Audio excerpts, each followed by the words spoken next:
December 20ಕ್ಕೆ ಇನ್ನೆಷ್ಟು ದಿನ ಇದೆ ಗುರುವೆ? ಹೇಳ್ತಾ ಹೇಳ್ತಾ ದಿನ ಬಂದೇ ಬಿಡ್ತು. ಒಂದ್ ಟೈಮ್ ಇತ್ತು, ಉಪ್ಪಿಯವರ UI ಸಿನಿಮಾದ ಬಗ್ಗೆ ಅಪ್ಡೇಟ್ ಕೊಡ್ತಾ ಇಲ್ಲ, ರಿಲೀಸ್ ಡೇಟ್ ಹೇಳ್ತಾ ಇಲ್ಲ ಅಂತ ನಮ್ಮ ಕೋಪ ತಾಪ ಎಲ್ಲವನ್ನ ವ್ಯಕ್ತಪಡಿಸ್ತಾ ಇದ್ವಿ. ಆದ್ರೆ ಈಗ ಸಿನಿಮಾ ರಿಲೀಸ್ ಆಗೋದಕ್ಕೆ ಇರೋದು ಕೇವಲ ಬೆರಳೆಣಿಕೆ ದಿನಗಳು ಮಾತ್ರ. ಹಾಗಿದ್ರೆ ಬನ್ನಿ, ಇತ್ತೀಚೆಗಷ್ಟೇ ರಿಲೀಸ್ ಆಗಿರುವಂತಹ UI ಸಿನಿಮಾದ ವಾರ್ನರ್ ವಿಡಿಯೋದಲ್ಲಿ ಏನೆಲ್ಲ ಚಿಕ್ಕ ಚಿಕ್ಕ ಡೀಟೇಲ್ಸ್ ಗಳು ಅಡಗಿದೆ, ನಮ್ಗೆ ಏನೆಲ್ಲ ಕಾಣಿಸ್ತು, ಅದನ್ನ ಬ್ರೇಕ್ ಡೌನ್ ಮಾಡ್ತಾ ಆ ಹಿಡನ್ ಡೀಟೇಲ್ಸ್ ಗಳ ಬಗ್ಗೆ ಮಾತಾಡೋಣ. ನಿಮ್ಗೆ ಈ ವಿಡಿಯೋದಲ್ಲಿ ಟೈಮ್ ಸ್ಟಾಂಪ್ ಜೊತೆಗೆ ಎವ್ರಿ ಮೈನ್ಯೂಟ್ ಡೀಟೇಲ್ ನ ಹೇಳುವಂತಹ ಪ್ರಯತ್ನ ಮಾಡ್ತಿದೀವಿ. ಸೊ ಹಾಗಿದ್ರೆ ತಡ ಯಾಕೆ, let's dive into the video. Hi ಎಲ್ರಿಗೂ ನಮಸ್ಕಾರ and welcome to Khadak cinema.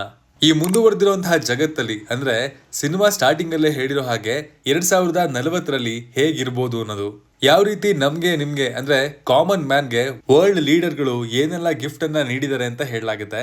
Video ಶುರುವಾದ 0.15 ಸೆಕೆಂಡ್ ನಲ್ಲಿ ನೀವು ನೋಡಬಹುದು global warming, COVID-19, inflation, AI, ನಿರುದ್ಯೋಗ ಹಾಗೂ ಯುದ್ಧಗಳು.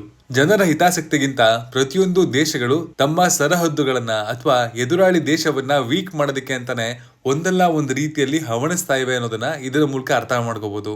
ಇನ್ನು 0.17 ಸೆಕೆಂಡ್ಸ್ ನಲ್ಲಿ ನಮ್ಗನ್ಸಿರೋ ಪ್ರಕಾರ ರಿಯಲ್ ಸ್ಟಾರ್ ಉಪೇಂದ್ರ ಅವರು ಸಾಧು ಕೋಕಿಲ ಅವರನ್ನ ಅಲ್ಲಿ ಮೀಡಿಯಾಗೆ ಹೋಲಿಸಿದ್ದಾರೆ. ಹಾಗೂ ಯಾವ ರೀತಿಲಿ ರಾಜಕಾರಣಿಗಳ ಬಗ್ಗೆ ಮೀಡಿಯಾಗಳು ಪಕ್ಷಪಾತವನ್ನ ಮಾಡ್ತಾ ಇವೆ ಹಾಗೂ ಜೋಕರ್ಗಳ ರೀತಿಲಿ ಆಡ್ತಾ ಇದ್ದಾರೆ ಅನ್ನುವಂತಹ ಅರ್ಥವನ್ನ ತರೋ ಹಾಗೆ ಅಲ್ಲಿ ತೋರಿಸಿರ್ಬೋದು ಅನ್ನೋದು ನಮ್ಮ ಅಭಿಪ್ರಾಯ.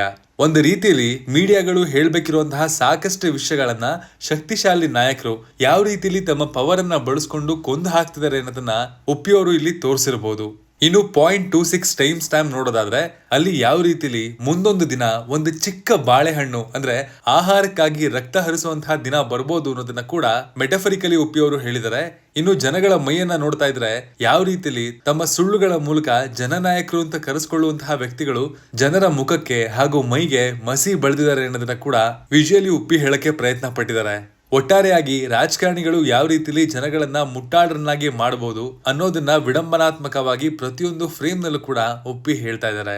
ಇನ್ನು 0.29 ಸೆಕೆಂಡ್ಸ್ ನಲ್ಲಿ ನೋಡೋದಾದ್ರೆ ಎಲ್ಲಾ ಕಡೆ ಯಾವ ರೀತಿಯಲ್ಲಿ ಗುಜರಿ ತರ ಕಾಣಿಸುತ್ತೆ ಅನ್ನೋದನ್ನ ಕೂಡ ನೀವಿಲ್ಲಿ ನೋಡಬಹುದು. ಆಹಾರಕ್ಕಾಗಿ ಕೂಡ ಆ ರೀತಿ ನೆಲದಲ್ಲಿ ತೆವಳೋ ಪರಿಸ್ಥಿತಿ ಬಂದಿದೆ ಅಂದ್ರೆ ಯಾರು ಬಲಿಷ್ಠರು ಅವರಿಗೆ ಮಾತ್ರ ಈ ಪ್ರಪಂಚದಲ್ಲಿ ಸಾಮಾನ್ಯ ಜೀವನವನ್ನ ಅಥವಾ ಉತ್ತಮ ಜೀವನವನ್ನ ಜೀವಿಸೋದಕ್ಕೆ ಸಾಧ್ಯ ಅನ್ನೋದನ್ನ ಕೂಡ ಇಲ್ಲಿ ತಿಳಿಸಲಾಗಿದೆ. ಸುತ್ತಮುತ್ತ ನೋಡ್ತಾ ಇದ್ರೆ ಯಾವ ರೀತಿಲಿ ಎಲ್ಲಾ ಗಾರ್ಬೇಜ್ ಹಾಗೂ ಕಟ್ಟಡಗಳು ನೆಲಸಮ ಆಗಿರೋದನ್ನ ನೋಡ್ತಾ ಇದ್ರೆ ದೊಡ್ಡ ಜನನಾಯಕರು ತಮ್ಮ ಹಿತಾಸಕ್ತಿಗಾಗಿ ಯುದ್ಧ ಅಂತ ಸಾಮಾನ್ಯ ಜನರ ಜೀವನವನ್ನ ಯಾವ ರೀತಿ ಹಾಳು ಮಾಡ್ತಿದ್ದಾರೆ ಅನ್ನೋದನ್ನ ಕೂಡ ಇಲ್ಲಿ ಹೇಳಲಾಗುತ್ತೆ. ಕೆಲವೊಮ್ಮೆ ಯುದ್ಧ ಆಗ್ಬೇಕು ಅಂತ ಹೇಳೋ ಕೆಲವೊಂದು ಬುದ್ಧಿಜೀವಿಗಳು ಯುದ್ಧ ಆದ್ರೆ ಏನಾಗುತ್ತೆ ಅನ್ನೋದನ್ನ ಜಸ್ಟ್ ಇದೊಂದು ಫ್ರೇಮ್ ಮೂಲಕ ಇಮ್ಯಾಜಿನ್ ಮಾಡ್ಕೊಂಡು ಈಗ ಹೇಳಿ ಯುದ್ಧ ಒಳ್ಳೇದಾ, ಯುದ್ಧ ಬೇಕಾ ಅಂತ. ಇನ್ನು 0.33 ಸೆಕೆಂಡ್ಸ್ ಆಫ್ ದ ವಿಡಿಯೋದಲ್ಲಿ ಬಾಯಿ ಮಾತಲ್ಲಿ ಉದ್ಧಾರ ಆಗ್ತಿದೆ ಸಮಾಜ ಅಂತ ಹೇಳಿದ್ರು ನಾಶವಾಗಿ ಬಿದ್ದೋಗಿದೆ ಅಂತ ಹೇಳೋ ಮೆಟಫರಿಕಲ್ ರೆಪ್ರೆಸೆಂಟೇಷನ್ ಅದು. ಸುದ್ದಿ ಅನ್ನೋದು ಸತ್ಯ ಹೇಳೋ ಒಂದು ಮಾಧ್ಯಮಕ್ಕಿಂತ ಹೆಚ್ಚಾಗಿ ಅದನ್ನ ಜನಗಳಿಗೆ ಒಂದು ಪರ್ಸೆಪ್ಷನ್ ನ ಕಟ್ಟೋ ಮಾರ್ಗವಾಗಿ ಬದಲಾಗಿದ್ದು ಅಷ್ಟೇ ಅಲ್ಲ, ನಾಶ ಆಗಿರುವಂತಹ ವಸ್ತುಗಳ ನಡುವೆ ಹೈಲೈಟ್ ಆಗಿ ಕಾಣ್ತಾ ಇರೋದು ಬಿಲ್ ಬೋರ್ಡ್ ಗಳಲ್ಲಿ ಆ ನ್ಯೂಸ್ ಮಾತ್ರ. ಹೀಗಾಗಿ ಜಗತ್ತು ಮುಂದುವರೆದ ಹಾಗೆ ನ್ಯೂಸ್ ಮೀಡಿಯಾನ ಯಾವ ರೀತಿಲಿ ರಾಜಕಾರಣಿಗಳು ಬಳಸ್ಕೊಳ್ಬಹುದು ಅಥವಾ ಜನರು ಅದಕ್ಕೆ ಎಷ್ಟು ಅಡಿಕ್ಟ್ ಆಗ್ತಾರೆ ಅನ್ನೋದನ್ನ ಕೂಡ ಇಲ್ಲಿ ಹೇಳಲಾಗಿದೆ. ಇನ್ನು 0.37 ಟೈಮ್ ಸ್ಟಾಂಪ್ ಅನ್ನೋದು ಈ ವಾರ್ನರ್ ನ ಹೈಲೈಟ್ ಆಗಿರುವಂತಹ ಒಂದು ಅಂಶ. ಯಾಕಂದ್ರೆ ಈಗಲೂ ಕೂಡ ರಾಜಕಾರಣಿಗಳು ಯಾವ ರೀತಿಲಿ ಧರ್ಮ ಹಾಗೂ ಜಾತಿಗಳನ್ನ ಬೇರ್ಪಡಿಸಿ ತಮ್ಮ ವೋಟ್ ಬ್ಯಾಂಕ್ ಅನ್ನ ಹೆಚ್ಚಿಸ್ಕೊಳ್ತಾ ಇದಾರೆ ಅನ್ನೋದು ದಿನನಿತ್ಯ ನಾವು ನೋಡ್ತಾನೆ ಇದ್ವಿ. ಅಲ್ಲಿ ಕೂಡ department of food and public distribution ನಲ್ಲಿ ಯಾವ ರೀತಿ ಧರ್ಮ ಹಾಗೂ ಅದರಲ್ಲಿರುವಂತಹ ವಿಭಿನ್ನ ಜಾತಿಗಳಿಗೆ ಆಹಾರವನ್ನ ಡಿಸ್ಟ್ರಿಬ್ಯೂಷನ್ ಮಾಡಲಾಗುತ್ತೆ ಹಾಗೂ ಎಲ್ಲಕ್ಕಿಂತ ಪ್ರಮುಖವಾಗಿ ಅಲ್ಲಿ ಉಚಿತ ಭಾಗ್ಯಗಳನ್ನ ಕೂಡ ಯಾವ ರೀತಿಲಿ ವಿಡಂಬನಾತ್ಮಕವಾಗಿ ಪ್ರದರ್ಶನ ಮಾಡ್ತಿರುವಂತಹ ಪ್ರಯತ್ನವನ್ನ ಮಾಡಲಾಗಿದೆ ಅನ್ನೋದನ್ನ ಕೂಡ ನೀವಿಲ್ಲಿ ನೋಡಬಹುದು. ಎಲ್ಲಕ್ಕಿಂತ ಹೆಚ್ಚಾಗಿ ಆಹಾರದಷ್ಟೇ ಆ ಸಮಯದಲ್ಲಿ ಮೊಬೈಲ್ ಫೋನ್ಗಳು ಕೂಡ ಯಾವ ರೀತಿಲಿ ಇಂಪಾರ್ಟೆನ್ಸ್ ಅನ್ನ ಪಡ್ಕೊಳ್ತವೆ ಅನ್ನೋದನ್ನ ಕೂಡ ಉಪ್ಪಿ ಬ್ರಿಲಿಯಂಟ್ ಆಗಿ ಪ್ರೆಸೆಂಟ್ ಮಾಡಿದ್ದಾರೆ. ಅದಕ್ಕಿಂತನೂ ಬ್ರಿಲಿಯಂಟ್ ಆಗಿರೋದು ಅಂದ್ರೆ ಸಾಮಾನ್ಯವಾಗಿ ಯಾವುದೇ ನಿರ್ದಿಷ್ಟ ಜಾತಿ ಅಥವಾ ಧರ್ಮದ ಬಗ್ಗೆ ಮಾತನಾಡಿದ್ರೆ ಸಿನಿಮಾ ರಿಲೀಸ್ ಆಗ್ತಿದಂಗೆ ಅವ್ರ ಪ್ರತಿಭಟನೆ ಹಾಗೂ ಮುಷ್ಕರಗಳು ಕಂಡು ಬರುತ್ತೆ. ಇಲ್ಲಿ ಜಾತಿ ಹಾಗೂ ಧರ್ಮಗಳನ್ನ ನಂಬರ್ಗಳ ಮೂಲಕ ಹೇಳಿರುವಂತಹ ಬುದ್ಧಿವಂತ ಉಪ್ಪಿ ಆ ಸಮಸ್ಯೆಗಳೇ ಅವ್ರ ಹತ್ರ ಬರ್ದೇ ಇರೋ ಹಾಗೆ ಮಾಡ್ಕೊಂಡ್ಬಿಟ್ಟಿದ್ದಾರೆ. ಅವ್ರ ಸ್ಮಾರ್ಟ್ನೆಸ್ಗೆ ನಾನಂತೂ ಫಿದಾ. ಇನ್ನು 0.43 ಟೈಮ್ ಸ್ಟಾಂಪ್ ನಲ್ಲಿ ನೋಡೋದಾದ್ರೆ ಹೊಟ್ಟೆ ಹಸುವು ಅಂತ ಬಂದ್ರೆ ಯಾರನ್ನ ಬೇಕಾದ್ರೂ ಕೂಡ ಮುಗಿಸಿ ತಮಗ್ ಬೇಕಾಗಿರೋದನ್ನ ಅಂದ್ರೆ ಸ್ವಾರ್ಥಿಗಳಾಗಿ ತಮ್ಮದನ್ನ ಮಾತ್ರ ನೋಡ್ಕೊಳ್ಳುವಂತಹ ಪ್ರಪಂಚ ಸಂಪೂರ್ಣ ಪ್ರಮಾಣದಲ್ಲಿ ಹೆಚ್ಚಾಗುತ್ತೆ. ಅಂದ್ರೆ ಆ ಟೈಮಲ್ಲಿ ಸ್ವಾರ್ಥ ಹಾಗೂ ಹಸಿವು ಯಾವ ರೀತಿಲಿ ಹೆಚ್ಚಾಗಿರುತ್ತೆ ಅನ್ನೋದನ್ನ ಇಲ್ಲಿ ಮೆಟಫರಿಕಲಿ ತೋರಿಸಲಾಗಿದೆ. ಇನ್ನು ನೀವು ಇಲ್ಲಿ ಗಮನಿಸಿದ್ರೆ ಅಲ್ಲಿ ಫ್ರೀ ಆಗಿ ಕೊಡ್ತಾ ಇರೋದು ರೈಸ್ ಬಾಲ್. ಪ್ರಪಂಚ ಮುಂದುವರೆದ ಹಾಗೆ ತಿನ್ನೋ ಆಹಾರದಲ್ಲಿ ಕೂಡ ಒಂದ್ ರೀತಿಲಿ ಬದಲಾವಣೆಯನ್ನ ಕಾಣಬಹುದಾಗಿದೆ. ಎಲ್ಲಕ್ಕಿಂತ ಹೆಚ್ಚಾಗಿ ಒಬ್ಬ ಸತ್ತವನ ಹೊಟ್ಟೆ ಮೇಲೆ ಕಾಲಿಟ್ಕೊಂಡು ಆ ಮಗು ರೈಸ್ ಬಾಲ್ ನ ತಿಂತಾ ಇರೋದು ಕೂಡ ಮನುಷ್ಯತ್ವಕ್ಕೆ ಬೆಲೆ ಆ ಟೈಮಲ್ಲಿ ಯಾವ ರೀತಿ ಇದೆ ಅನ್ನೋದನ್ನ ಸಿಂಬಾಲಿಕಲಿ ತೋರಿಸಲಾಗಿದೆ. ಒಬ್ಬರ ಹೊಟ್ಟೆ ಮೇಲೆ ಕಾಲಿಟ್ಟು ತಮ್ಮ ಹೊಟ್ಟೆ ತುಂಬಿಸ್ಕೊಳ್ಳೋದನ್ನ ಮೆಟಫರಿಕಲಿ ಉಪ್ಪಿ ತುಂಬಾ ಚೆನ್ನಾಗಿ ಹೇಳಿದ್ದಾರೆ. ಇನ್ನು 0.53 ಸೆಕೆಂಡ್ಸ್ ನಲ್ಲಿ ನೋಡೋದಾದ್ರೆ ನಾವು ಒಂದು ವಿಚಾರನ ಅರ್ಥ ಮಾಡ್ಕೋಬಹುದು. ಅಲ್ಲಿರೋರೆಲ್ಲ ಅಂಡಿಗೂ ಮಾಸ್ಕ್ ಹಾಕೊಂಡು ಮುಖಕ್ಕೂ ಮಾಸ್ಕ್ ಹಾಕೊಂಡಿದ್ದಾರೆ. ಆದ್ರೆ ಒಂದ್ ಗುಂಪಿನ ನಾಯಕನ ರೀತಿಯಲ್ಲಿ ಕಾಣಿಸ್ಕೊಳ್ಳುವಂತಹ ಗುರುಪ್ರಸಾದ್ ಮಾತ್ರ ಮುಖಕ್ಕೆ ಮಾತ್ರ ಮಾಸ್ಕ್ ಹಾಕೊಂಡಿದ್ದಾರೆ, ಆದ್ರೆ ಸೊಂಟಕ್ಕೆ ಬಟ್ಟೆಯನ್ನ ಸುತ್ತಕೊಂಡಿದ್ದಾರೆ. ಹೀಗಾಗಿ ಸಾಮಾನ್ಯ ಹಾಗೂ ಅವರ ಗುಂಪಿನ ನಾಯಕನ ನಡುವೆ ಸ್ವಲ್ಪ ವ್ಯತ್ಯಾಸಗಳಿದೆ. ಅದು ಕೂಡ ಲಂಗೋಟಿ ರೀತಿ ಇರುವಂತಹ ಮಾಸ್ಕ್ಗೆ ಬದಲಾಗಿ ಹರಿದೋಗಿರೋ ಹಾಗೂ ಕೊಳ್ಕಾಗಿರುವಂತಹ ಬಟ್ಟೆ ಅಷ್ಟೇ. ಇನ್ನು ಒಂದ್ ಜಾತಿಯಿಂದ ಇನ್ನೊಂದು ಜಾತಿಗಳ ಜನರ ನಡುವೆ ಎಷ್ಟರ ಮಟ್ಟಿಗೆ ದ್ವೇಷ ಇದೆ ಅಂತಂದ್ರೆ ಇವ್ರಿಗೆ ಕೊಟ್ಟಿರುವಂತಹ ಆಹಾರವನ್ನ ಬೇರೆಯವರು ಬಂದು ಮುಟ್ಟಂಗ್ ಕೂಡ ಇರೋದಿಲ್ಲ. ಈ ಹಿಂದೆ ಕೂಡ ನಮ್ಮ ಸಮಾಜದಲ್ಲಿ ಅಸ್ಪೃಶ್ಯತೆ ಹಾಗೂ ಕೆಳವರ್ಗದ ಜಾತಿಯವರ ತಾರತಮ್ಯ ಯಾವ ರೀತಿಯಲ್ಲಿ ಇತ್ತೋ ಅದು ಪ್ರಪಂಚ ಮುಂದುವರೆದ ಹಾಗೆ ಕೂಡ ಮತ್ತೆ ಕಾಣಬೇಕಾಗಿ ಬರುತ್ತೆ ಅನ್ನೋದನ್ನ ಜನರಿಗೆ ಎಚ್ಚರಿಸಿದರೆ ಒಪ್ಪಿ. ದೇಶ ಹತ್ಕೊಂಡು ಉರಿಲಿ, ಜಾತಿಯ ವಿಭಜನೆ ಮಾತ್ರ ಜನಗಳ ನಡುವೆ ಹಾಗೆ ಮುಂದುವರಿಯುತ್ತೆ. ಹಾಗೆ ಯಾವ ರೀತಿಲಿ ಜನಗಳ ನಡುವೆ ಜಾತಿಯ ವಿಷ ಬೀಜವನ್ನ ರಾಜಕಾರಣಿಗಳು ಬಿತ್ತಿದ್ದಾರೆ ಅನ್ನೋದನ್ನ ಇದು ರಿಫ್ಲೆಕ್ಟ್ ಮಾಡುತ್ತೆ. ಇನ್ನು ಟೈಮ್ ಸ್ಟ್ಯಾಂಪ್ 1 ನಿಮಿಷದಲ್ಲಿ ನೋಡೋದಾದ್ರೆ ಚಿಕ್ಕ ಮಕ್ಕಳಿಂದಾನೇ ಯಾವ ರೀತಿಲಿ ಜಾತಿ ಮುದ್ರೆಯನ್ನ ನಮ್ಗೆ ಗೊತ್ತಿಲ್ಲದೆ ಇರೋ ಹಾಗೇನೆ ನಮ್ಮ ಮೇಲೆ ಸಮಾಜ ಅಥವಾ ಸರ್ಕಾರ ಒತ್ತುತ್ತಾ ಇದೆ ಅನ್ನೋದನ್ನ ಕೂಡ ಇಲ್ಲಿ ಹೇಳಿದ್ದಾರೆ. ಇದನ್ನ ಉದಾಹರಣೆಯಾಗಿ ಇಟ್ಕೊಂಡು ನಾವು ಮಾತನಾಡೋದಾದ್ರೆ ನೀವು ಗಮನಿಸಿರ್ಬೋದು, ನಮ್ಗೆ ಬೇಕಿರ್ಲಿ ಬೇಡದೇ ಇರ್ಲಿ ಸಮಾಜದಲ್ಲಿ ದೊಡ್ಡ ಮಟ್ಟದ ರಾಜಕಾರಣಿಗಳು ಜಾತಿಯನ್ನ ಮರೆತು ನಾವು ಬದುಕಬೇಕು ಅಂತ ಹೇಳಿದ್ರು ಕೂಡ ನಾವು ಯಾವುದೇ ಸರ್ಕಾರಿ ದಾಖಲೆಗಳನ್ನ ಫಿಲಪ್ ಮಾಡೋದಕ್ಕೆ ಹೋದ್ರೆ ಅಲ್ಲಿ ಜಾತಿಯ ಕಾಲಮ್ ನಲ್ಲಿ ನಾವು ಜಾತಿ ಮಾಹಿತಿಯನ್ನ ತುಂಬಲೇಬೇಕು. ಇಲ್ಲಿ ಕೂಡ ಹಂಡಿನ ಮೇಲೆ ಸೀಲ್ ಹೊಡಿತಾ ಇದ್ದಾರೆ, ನಾವು ಸತ್ರು ಜಾತಿ ಅನ್ನೋದು ನಮ್ಮ ಮೈ ಮೇಲೆ ಇರುತ್ತೆ, ಅದು ಸಾಯೋದಿಲ್ಲ ಅಂತ. ಇನ್ನು 1 ನಿಮಿಷ 6 ಸೆಕೆಂಡ್ ನಲ್ಲಿ ನೀವು ನೋಡೋದಾದ್ರೆ ಹೊಟ್ಟೆಗೆ ಹಿಟ್ಟಿಲ್ಲ ಆದ್ರೂ ಜುಟ್ಟಿಗೆ ಮಲ್ಗೆ ಹೂವು ಅನ್ನೋ ಹಾಗೆ ತಿನ್ನೋದಕ್ಕೆ ಆಹಾರಕ್ಕಾಗಿ ಬಡದಾಡೋ ಜನರು ಅದೇ ಫ್ರೀ ಆಗಿ ಸಿಗುವಂತಹ ಇಂಟರ್ನೆಟ್ ಇಟ್ಕೊಂಡು ತಮ್ಮ ನಿಜವಾದ ಗುರಿಯನ್ನ ಮರೆತು ಯಾವ ರೀತಿಲಿ ಮ್ಯಾಚ್ ನೋಡ್ಕೊಂಡು ಅಥವಾ ಇಂಟರ್ನೆಟ್ ಯೂಸೇಜ್ ಮಾಡ್ಕೊಂಡು ಸಮಯವನ್ನ ವ್ಯರ್ಥ ಮಾಡೋ ಹಾಗೆ ಮಾಡ್ತಾ ಇದಾರೆ ಅಂತ ತೋರಿಸಿದ್ದಾರೆ. ಅಂದ್ರೆ ಯಾವ್ದೋ ಉಚಿತವಾಗಿ ಸಿಗುತ್ತೆ ಅಂತಂದ್ರೆ ಜನಗಳು ಎಲ್ಲವನ್ನ ಮರೆತು ಯಾವ ರೀತಿಲಿ ಸಮಯವನ್ನ ಹಾಳು ಮಾಡ್ತಾರೆ, ತಮ್ಮ ಜೀವನದಲ್ಲಿ ಏಳಿಗೆ ಕಾಣದೆ ಹಾಳು ಮಾಡ್ಕೊಳ್ಳೋ ಕಡೆಗೆ ಸಾಕ್ತಾ ಇದೀವಿ ಅನ್ನೋದನ್ನ ಹೇಳಲಾಗಿದೆ. ಇನ್ನು 1 ನಿಮಿಷ 9 ಸೆಕೆಂಡ್ ನಲ್ಲಿ ನೋಡೋದಾದ್ರೆ ಕಾಣದೇ ಇರೋ ಮಂಗಳ ಗ್ರಹದ ಸಾಧನೆಯನ್ನ ನಾವು ನೋಡಿ ಖುಷಿ ಪಡ್ತಾ ಇದ್ದೀವಿ. ಆದ್ರೆ ಕಣ್ಮುಂದೆ ಇರುವಂತಹ ರೋಡ್ಗಳ ಮಧ್ಯೆ ಇರುವಂತಹ ಗುಂಡಿಗಳನ್ನ ಕಾಣದೆ ನಾವು ಬಿದೋಗ್ತಾ ಇದೀವಿ ಅನ್ನೋದನ್ನ ಉಪ್ಪಿ ಸ್ಲಿಪ್ಪರ್ ಶಾಟ್ ಹೊಡೆದಂಗೆ ಹೇಳಿದ್ದಾರೆ. ಅದರಲ್ಲೂ ಆ ಬಿದ್ದಿರೋ ಹುಡುಗನನ್ನ ಗೋವಿಂದ ಅಂತ ಕರೆಯೋ ಮೂಲಕ ಇಲ್ಲಿ ಎಲ್ಲ ಗೋವಿಂದ ಗೋವಿಂದ ಅಂತ ಹಾಸ್ಯಾಸ್ಪದವಾಗಿನೇ ಹೇಳಿದ್ದಾರೆ. ಅದರ ಜೊತೆಗೇನೆ ಅತ್ಯಾಧುನಿಕ ವೆಪನ್ಗಳ ಬಗ್ಗೆ ನಮ್ಮ ಜನಗಳು ಮಾತನಾಡ್ಕೊಳ್ಳುವಂತಹ ರೀತಿ ತೋರಿಸಿ ನಮ್ಮ ಜನಗಳು ಕಣ್ಣು ಕಾಣದ್ರ ಬಗ್ಗೆ ಮಾತಾಡೋದಕ್ಕಿಂತ ಕಣ್ಣು ಕಾಣದೇ ಇರೋದ್ರ ಬಗ್ಗೆ ಕೂತ್ಕೊಂಡು ಎಷ್ಟು ಹರಟೆ ಹೊಡಿತೀವಿ, ಮಾತಾಡ್ತೀವಿ ಅಂಡ್ ಅದು ಸರಿನಾ ತಪ್ಪ ಅಂತ ಡಿಬೇಟ್ ಮಾಡ್ತಾ ಟೈಮ್ ವೇಸ್ಟ್ ಮಾಡ್ತೀವಿ ಅಂತ ತೋರಿಸ್ಕೊಟ್ಟಿದ್ದಾರೆ. ಎಲ್ಲಾ ಕಡೆನೂ ಗ್ಲೋರಿಫೈ ಮಾಡಿರೋದು ಯುದ್ಧ ಹಾಗೂ ಯುದ್ಧ ಮಾಡೋ ಅಥವಾ ಯುದ್ಧ ಆಗ್ಬೇಕು ಅನ್ನುವಂತಹ ಮೆಂಟಾಲಿಟಿ ಹಾಗೂ ಮನೋಭಾವನೆ ಇರುವಂತಹ ಜನಗಳು ಹಾಗೂ ವಾತಾವರಣವನ್ನ. ಇನ್ನು 1 ನಿಮಿಷ 18 ಸೆಕೆಂಡ್ ನಿಂದ ನಿಮ್ಗೆ ಒಂದೇ ಸಲ ನಿಮ್ಮ ದೃಷ್ಟಿಕೋನ ಬದಲಾಗೋ ಹಾಗೆ ಮಾಡುವಂತಹ ದೃಶ್ಯ ಪ್ರಾರಂಭ ಆಗುತ್ತೆ.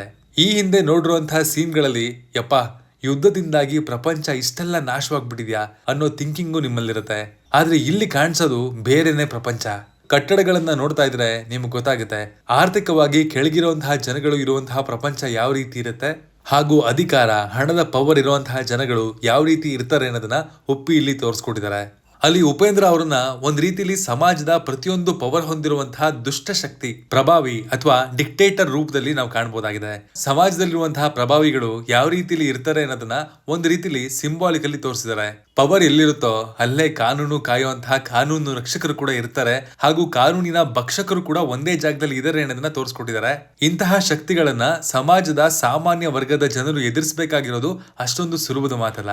ಇಲ್ಲಿ ಯಾವ ರೀತಿ ಕಾನೂನು ಕಾಪಾಡಬೇಕಾದವರೇ ಕಾನೂನಿನ ಭಕ್ಷಕರ ಜೊತೆಗೆ ಸೇರ್ಕೊಂಡು ಕಾನೂನಿನ ಕಗ್ಗೊಲೆಯನ್ನ ಮಾಡ್ತಿದ್ದಾರೆ ಅನ್ನೋದನ್ನ ಕೂಡ ಹೇಳಿದ್ದಾರೆ. ಹಾಗೂ ಯಾವ ರೀತಿಲಿ ನ್ಯಾಯ ಇಂಥವರ ಕಪಿಮುಷ್ಟಿಯಲ್ಲಿ ಸಿಲುಕಿದೆ ಅನ್ನೋದನ್ನ ಕೂಡ ನಾವಿಲ್ಲಿ ತಿಳ್ಕೋಬೇಕು.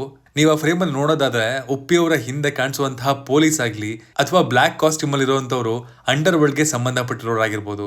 ನ್ಯಾಯಾಂಗದಲ್ಲಿರುವಂತಹ ಪವರ್ ಅಥವಾ ನ್ಯಾಯಾಂಗದ ಹೊರಗಿರುವಂತಹ ಪವರ್ ಕೂಡ ಈ ಪ್ರಭಾವಿ ವ್ಯಕ್ತಿಗಳ ಕೆಳಗಡೆನೆ ಇರ್ತಾರೆ. ಅಂಡ್ ಹೊರಗಡೆ ನೋಡಿದ್ರೆ ಆರ್ಮಿಯ ಕೆಲವೊಂದು ಜನಗಳು ಕೂಡ ಮೆಟಫರಿಕಲಿ ಕಾಣಿಸ್ಕೊಳ್ತಾರೆ.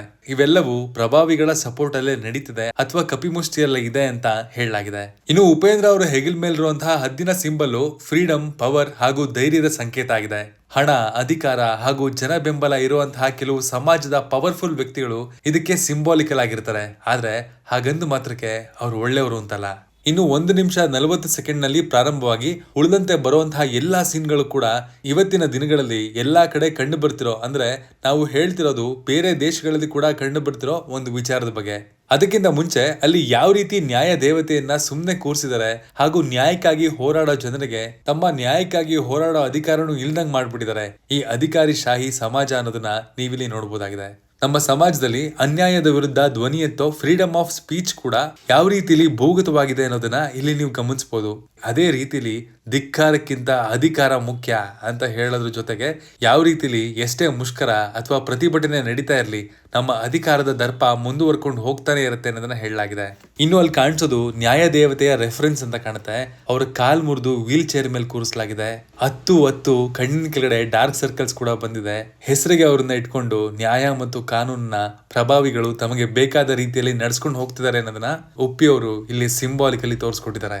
ಇನ್ನು 2 ನಿಮಿಷದಲ್ಲಿ ಕೊನೆಗೆ ಯಾವ ರೀತಿಯಲ್ಲಿ ನ್ಯಾಯ ಕೇಳಕ್ಕೆ ಬಂದವ್ರಿಗೆ ಅಂಡ್ ಮೇಲೆ ಗುಂಡು ಬಿತ್ತು ಅನ್ನೋದನ್ನ ಕೂಡ ಇಲ್ಲಿ ತೋರಿಸ್ಕೊಟ್ಟಿದ್ದಾರೆ. ಸಿಸ್ಟಮ್ ಅಡಿಯಲ್ಲಿ ಅವ್ರಿಗೆ ಅನುಕೂಲವಾಗಿ ನಡ್ಕೊಂಡು ಹೋದ್ರೆ ಮಾತ್ರ ಇಲ್ಲಿ ಸಾಮಾನ್ಯ ಬದುಕನ್ನ ಬದುಕಬಹುದು. ಕ್ವೆಶ್ಚನ್ ಮಾಡಿದ್ರೆ ಗ್ಯಾರಂಟಿ ಓದೇ ಬಿದ್ದೇ ಬೀಳುತ್ತೆ, ಅದು ಯಾವ ಜಾಗದಲ್ಲಿ ಅಂತ ಇಲ್ಲಿ ಮೆಟಫರಿಕಲಿ ಉಪ್ಪಿ ನಾವು ನೋಡ್ಕೊಳ್ಳೋ ರೀತಿಯಲ್ಲಿ ಹೇಳಿದ್ದಾರೆ.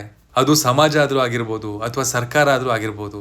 ಇನ್ನು ಸ್ಪೆಸಿಫಿಕ್ ಆಗಿ ಹೇಳೋದಾದ್ರೆ ಅಂಡ್ಗೆ ಪುಟ್ಕೋಸಿ ತರ ಕಟ್ಕೊಂಡಿರುವಂತಹ ಮಾಸ್ಕ್ ಅನ್ನ ತೋರಿಸಿ ಲಾಕ್ ಡೌನ್ ಟೈಮ್ ಅಲ್ಲಿ ಸಾಮಾನ್ಯ ಜನಗಳ ಮೇಲೆ ಬಿದ್ದಿರೋ ಹೊಡೆತವನ್ನ ಕೂಡ ಇಲ್ಲಿ ಸಿಂಬಾಲಿಕಲಿ ಹೇಳೋದಕ್ಕೆ ಹೊರಟಿದ್ದಾರೆ. ಅಂದ್ರೆ ನಮ್ಮ ತಿರದಿನೆಲ್ಲ ಕಿತ್ಕೊಂಡು ಅಂಡಿಗೆ ಮಾಸ್ಕ್ ಹಾಕಿ ಮಜಾ ತಗೊಂಡ್ರು ಅನ್ನೋ ರೀತಿಲಿದೆ ಇದು.